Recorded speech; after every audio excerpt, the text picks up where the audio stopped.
देख रहे हैं हमारा खास प्रोग्राम मुद्दे की बात। और आज बात सबसे पहले एमएलसी चुनाव के शोर की, जाति वाले जोर की, क्योंकि 36 सीट के दंगल को जीतने के लिए भाजपा और सपा दोनों ने जाति समीकरण को बिठाया है। लेकिन इससे पहले कि हम इसकी बात करें, सीधे लिए चलते हैं आपको देहरादून। सीएम आवास की तस्वीरें आ रही हैं, क्योंकि यहाँ पर अब नए नवेले बनकर के सीएम के तौर पर पुष्कर सिंह धामी की एंट्री हुई है। बेहद अहम दिन रहा है आज उत्तराखंड के लिए, क्योंकि 10 तारीख के मैंडेट के बाद से ये सवाल था कि कौन होगा सीएम। लेकिन आज 5 बजे की बैठक के बाद 5:35 पर ये घोषणा कर दी गई कि पुष्कर सिंह धामी को दोबारा मौका दिया जाएगा। और इसलिए उनका स्वागत कैसे हो रहा है जरा देखिए आप। इसी आवास में उनकी वापसी, कई मथक टूटते हैं, कई ऐसे रिकॉर्ड हैं जिन्हें पीछे छोड़ते हुए पुष्कर सिंह धामी इस वक्त एंटर कर रहे हैं।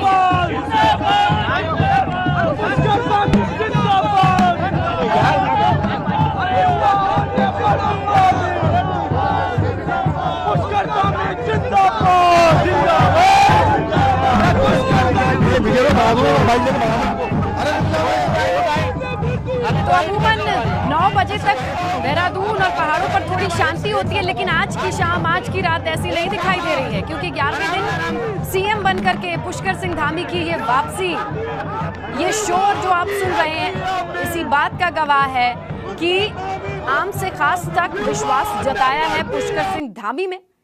और उसी के तहत ये जश्न की तस्वीरें आपने देखी हैं, इस पर भी हमारी नजर लगातार बनी है, क्योंकि सुबह से लगातार हमने आपको कवरेज करके ये दिखाया कि किस तरीके से एक एक करके तमाम चीजों को, तमाम कयासों के बादल को छांटते हुए पुष्कर सिंह धामी सीएम बने हैं।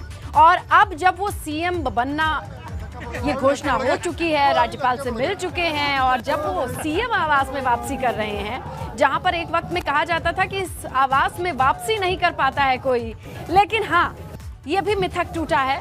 और पुष्कर सिंह धामी का स्वागत कैसे हो रहा है जरा आप देखिए। इन तस्वीरों से आप अंदाजा लगाइए कि इस वक्त पहाड़ों की सरगर्मी कितनी तेज है। 11 दिन बिताया है पहाड़ के लोगों ने, उत्तराखंड के लोगों ने, जहां इन्हें पता नहीं था कि खटीमा सीट हारने के बाद आखिरकार मुखिया कौन होगा।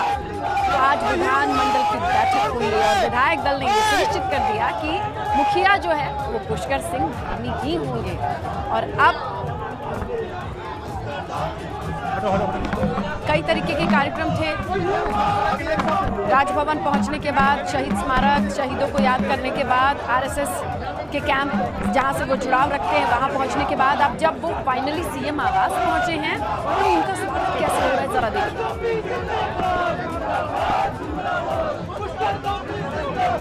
शोर है पुष्कर धामी जिंदाबाद, और ऐसा शोर हमें कार्यालय के बाहर से भी सुनाई दे रहा था जब ये बैठक चल रही थी। और उन तमाम समर्थकों को अब बल मिल गया है और जोरदार तरीके से नारे लगाने का, क्योंकि जो उनकी चाहत थी, जो उनकी मंशा थी, उस पर मुहर भी लग गई है।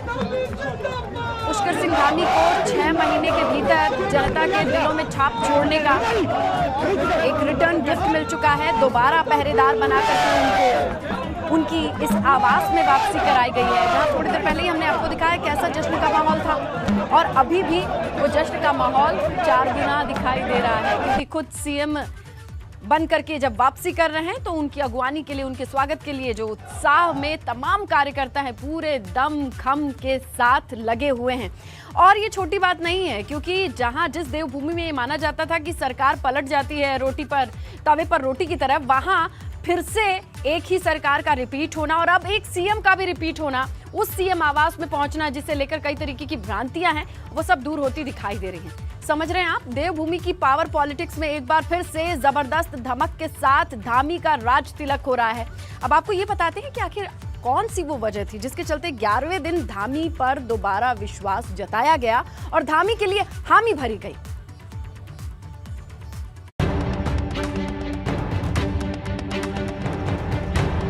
पहाड़ पर धामी की धमक, देवभूमि में पुष्कर रिटर्न्स। अपना पुष्कर फ्लावर भी है और अपना पुष्कर फायर भी है। उत्तराखंड के उत्तराधिकारी पर्वतमैन बने धामी।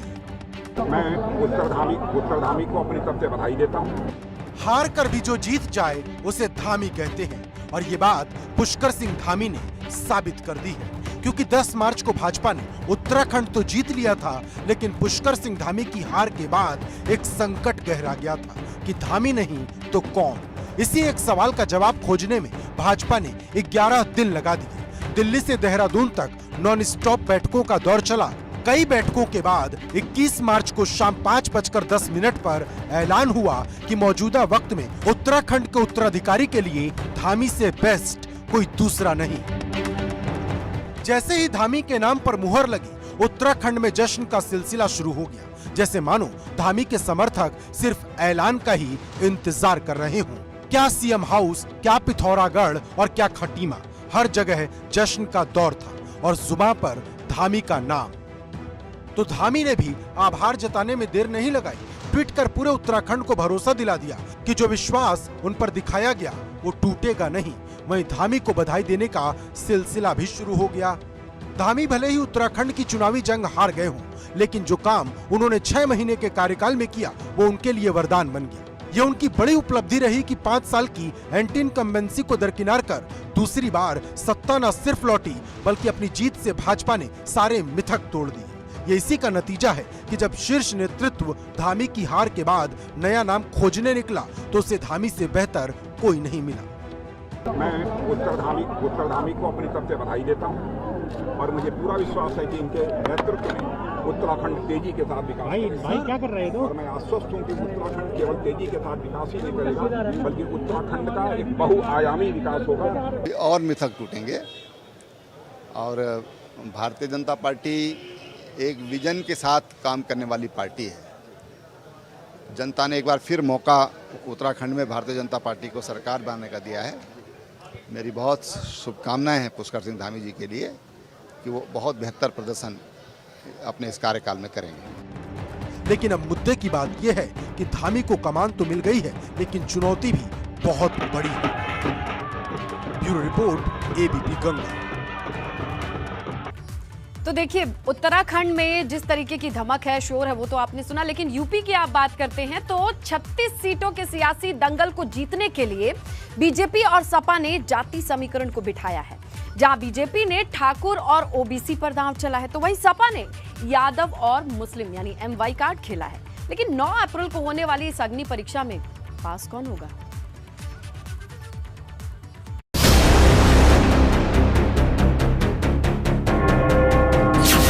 यूपी में MLC चुनाव का शोर, सियासी दलों का जाति वाला जोर, उच्च सदन की हाई फाई लड़ाई लौटकर साइकिल पुराने पैटर्न पर आई। उत्तर प्रदेश एक बार फिर चुनाव की दहलीज पर है। फिर एक बार भाजपा और सपा आमने सामने हैं। फिर एक बार राजनीति के महारथी मैदान में हैं। क्योंकि विधानसभा चुनाव की लड़ाई भले ही भाजपा ने जीत ली हो, लेकिन MLC चुनाव की महाजंग कौन जीतेगा, इसको लेकर सपा और भाजपा दोनों ने अपने पत्ते खोल दिए हैं। जहां भाजपा ने सबसे ज्यादा ठाकुर चेहरों पर दांव चला, तो वहीं सपा ने यादवों पर दांव चला है। लेकिन बड़ी बात यह है कि भाजपा और सपा दोनों में से किसी ने भी दलित समुदाय से किसी को भी MLC का प्रत्याशी नहीं बनाया।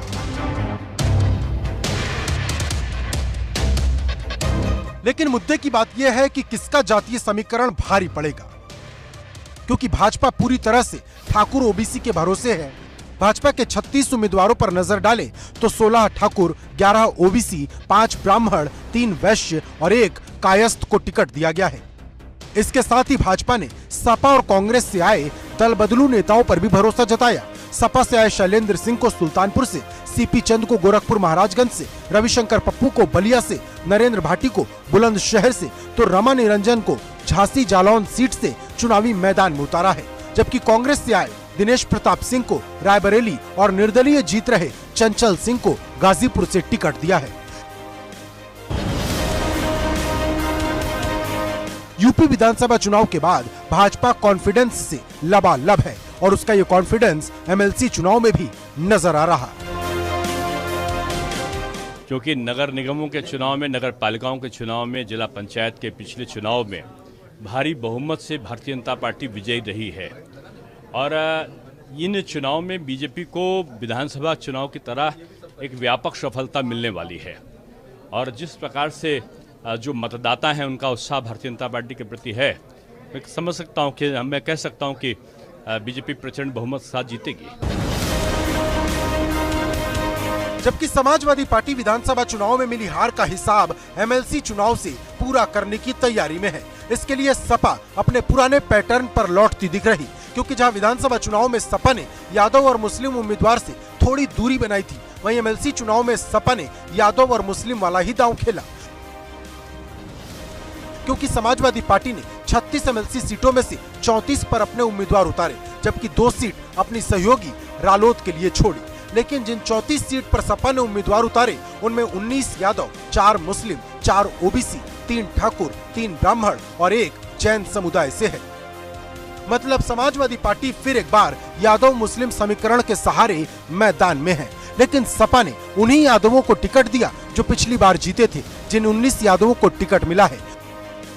उनमें लखनऊ 9 सीट से सुनील सिंह साजन, बाराबंकी से राजेश कुमार यादव, इलाहाबाद से वासुदेव यादव, बहराइच से अमर यादव, वाराणसी से उमेश कुमार यादव, पीलीभीत शाहजहांपुर से अमित यादव, प्रतापगढ़ से विजय बहादुर यादव, आगरा फिरोजाबाद से दिलीप सिंह यादव, गोरखपुर महाराजगंज से रजनीश यादव, सीतापुर सीट से अरुणेश कुमार यादव, रायबरेली से वीरेंद्र शंकर सिंह यादव, मथुरा एटा मैनपुरी से राकेश यादव को प्रत्याशी बनाया। वहीं आजमगढ़ मऊ से राकेश कुमार यादव, जौनपुर से मनोज कुमार यादव, झांसी जालौन ललितपुर सीट से श्याम सुंदर यादव, कानपुर फतेहपुर सीट से दिलीप सिंह यादव, इटावा फर्रुखाबाद से हरीश कुमार यादव, बस्ती सिद्धार्थनगर से संतोष यादव और अलीगढ़ से जसवंत यादव के अलावा फैजाबाद से हीरालाल यादव को प्रत्याशी बनाया है। लेकिन मुद्दे की बात यह है कि 9 अप्रैल को होने वाली इस अग्नि परीक्षा में कौन पास होगा, क्योंकि विधान परिषद के चुनाव में जिसकी सरकार उसकी जय जयकार वाली कहावत है। 2010 में जब मायावती की सरकार थी तो 36 में से 34 सीट बसपा ने जीत ली थी। 2016 में जब अखिलेश यादव की सरकार थी तो 36 में से 31 सीट सपा ने जीत ली थी। अब 22 की जंग में भाजपा कितनी सीट जीतेगी और सपा की साइकिल कितने मील चलेगी, इस पर पूरे प्रदेश की नजर टिकी है, क्योंकि इस चुनाव में दोनों पार्टियों के जातीय समीकरण की भी परीक्षा है, जिसका असर 2024 के फाइनल पर भी होगा। Bureau report, ABP Ganga. तो ये देखिए, बुला रहा है गाना 25 मार्च को आना, क्योंकि यही वो तारीख है जब यूपी में फिर से योगी का विजय तिलक होगा। योगी के शपथ ग्रहण समारोह के लिए लखनऊ के कान्हा स्टेडियम में भव्य तैयारी चल रही है, जिसमें बड़े बड़े वीआईपी शामिल होंगे। लेकिन क्या विपक्ष के नेता भी शामिल होंगे? ये रिपोर्ट देखिए।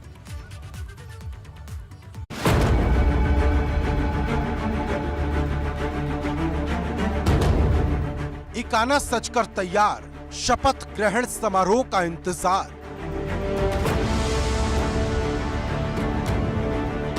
योगी 2.0 में वीआईपी मेहमान, मंत्रिमंडल में कितने नाम?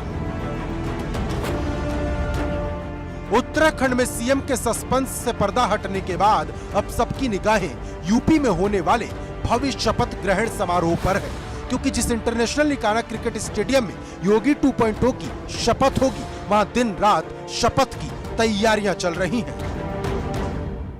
किस तरह से इकाना स्टेडियम में तैयारियां जोरों पर चल रही हैं, आप देखिए यहाँ पर ये जो स्टेडियम है, करीब 75,000 लोगों के बैठने का इंतजाम किया जा रहा है, जो साक्षी बनेंगे इस भव्य समारोह के, क्योंकि दूसरी बार प्रचंड बहुमत के साथ भारतीय जनता पार्टी की उत्तर प्रदेश में वापसी हुई है। तमाम रिकॉर्ड भी टूटे हैं। लगातार भाजपा के कोई मुख्यमंत्री अपना 5 साल का कार्यकाल पूरा करने के बाद एक बार फिर से उत्तर प्रदेश के मुख्यमंत्री पद की शपथ लेंगे। और आप देखें यहाँ पर तैयारियां जो है किस तरह से ज़ोरों से चल रही हैं। ये सारी जो चेयर्स हैं, जो फिक्स चेयर्स हैं, वो भी बैठने की व्यवस्था है। इसके अलावा वीवीआईपीज़ के लिए अलग से भी आप देख सकते हैं यहाँ पर कुर्सियाँ लगाई जा रही हैं। जिस तरह से योगी ने यूपी में सफलता के नए मापदंड गढ़ दिए, ठीक उसी तरह इकाना में होने वाली शपथ एक नया इतिहास लिखने के लिए तैयार है। स्टेडियम के दोनों तरफ किनारों पर वीवीआईपी के बैठने की व्यवस्था होगी, जिसके लिए कुर्सियां लगा दी गई हैं। करीब 150 से 200 वीवीआईपी के लिए खास इंतजाम है।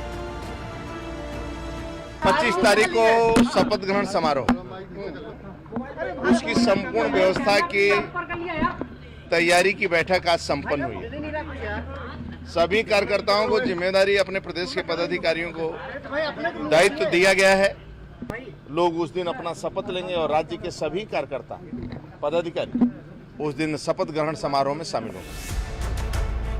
स्टेडियम में एक बड़ा मंच बनाया गया है जिस पर पीएम मोदी, गृह मंत्री अमित शाह, रक्षा मंत्री राजनाथ सिंह, भाजपा के राष्ट्रीय अध्यक्ष जेपी नड्डा, सीएम योगी आदित्यनाथ समेत कुछ खास लोग बैठेंगे।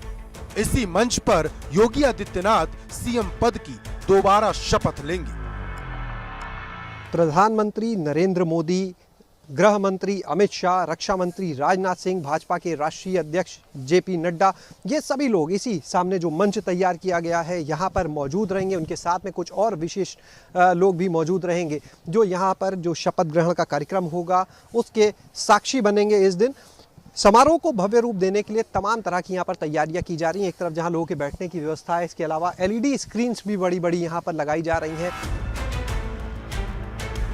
शपथ की तैयारी जितनी स्टेडियम के अंदर हो रही है उतनी स्टेडियम के बाहर भी। स्टेडियम की बाउंड्री को रंग बिरंगे फूलों वाले गमलों से सजा दिया गया है। इतनी तैयारी शपथ ग्रहण के लिए इस स्टेडियम के अंदर की जा रही है, उतनी ही तैयारी, उसी जोर शोर से जो तैयारी है वो अगर कहें तो स्टेडियम के बाहर भी चल रही है। आप देख सकते हैं कि किस तरह से यहाँ पर स्टेडियम के बाहर लाइन से ये गमले लगाए गए हैं, रंगीन फूलों वाले ये गमले। साफ सफाई की व्यवस्था पूरी हो चुकी है यहाँ पर और लगातार यहाँ पर अगर बात करें जो आगे आप देख रहे हैं बैरिकेटिंग, वहाँ पर पूरा रास्ता बंद कर दिया जाएगा। सिर्फ VVIPs की वहाँ से एंट्री रहेगी। 25 मार्च को जब योगी फिर से यूपी के सीएम पद की शपथ लेंगे तो 75,000 लोग इसके गवाह बनेंगे। इसमें आम आदमी से लेकर सरकारी योजनाओं के लाभार्थी और अयोध्या, प्रयागराज, मथुरा और काशी से आए साधु संत भी होंगे। अब इसकी विस्तृत रूपरेखा संगठन के द्वारा, सरकार के द्वारा दी जाएगी, लेकिन जनता का जो आकर्षण है और जो कार्यकर्ताओं का उत्साह है वो बीजेपी के प्रति अपार उत्साह दिखाई पड़ रहा है और मैं समझता हूं कि भारी संख्या में लोग आएंगे। लेकिन सबसे बड़ा सवाल योगी 2.0 के मंत्रिमंडल का है। मतलब योगी के साथ 25 मार्च को कौन कौन शपथ लेगा, ये सबसे बड़ा सवाल बना है। क्योंकि जानकारी के मुताबिक इस बार योगी अपने मंत्रिमंडल में उन्हीं चेहरों को शामिल करना चाहते हैं जो दमखम रखते हो और किसी एक सेक्टर में उनको महारत हासिल हो ताकि उन्हें उन्हीं मंत्रालय का जिम्मा सौंपा जाए और यूपी के विकास में और ज्यादा रफ्तार दी जाए। लेकिन सवाल डिप्टी सीएम का भी है, क्योंकि पिछली बार 2 डिप्टी सीएम थे, इस बार 2 ही होंगे या फिर ये संख्या बढ़कर 3 हो जाएगी। ऐसे तमाम सवाल हैं जिनका जवाब 25 मार्च की शपथ के बाद ही साफ हो सकता है। लखनऊ से शैलेश अरोड़ा के साथ ब्यूरो रिपोर्ट, ABP गंगा। ये यादगार लम्हा है पद्मश्री पुरस्कार से जुड़ा, जहां योग के क्षेत्र में सराहनीय योगदान देने वाले स्वामी शिवानंद को सम्मानित किया गया। शिवानंद योग 126 साल के स्वामी शिवानंद का कमाल, योग के लिए मिला पद्मश्री का सम्मान। स्वामी शिवानंद सिर्फ एक नाम नहीं है, एक उड़ान है।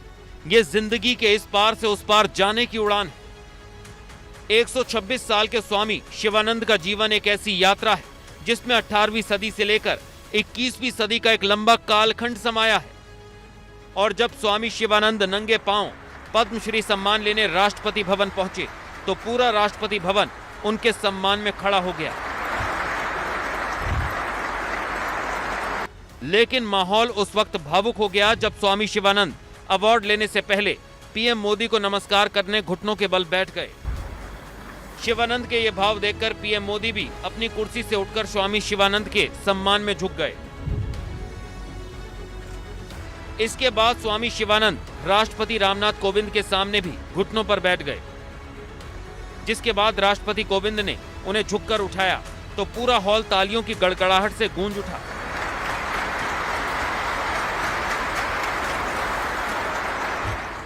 इस दौरान हर शख्स की आंखें नम हो गईं, लेकिन स्वामी शिवानंद की आंखों में गजब की चमक थी। स्वामी शिवानंद का जीवन किसी चमत्कार से कम नहीं है, क्योंकि 126 साल की उम्र में वो न सिर्फ फिट हैं, बल्कि योग के सबसे बड़े रोल मॉडल हैं और योग को लेकर उनके समर्पण को सरकार ने पद्मश्री देकर सम्मानित किया है। काशी में रहने वाले स्वामी शिवानंद 30 से ज्यादा देश घूम चुके हैं और दुनिया में घटी हर घटना के वो जीते जागते गवाह हैं। नीतीश कुमार पांडे, एबीपी गंगा।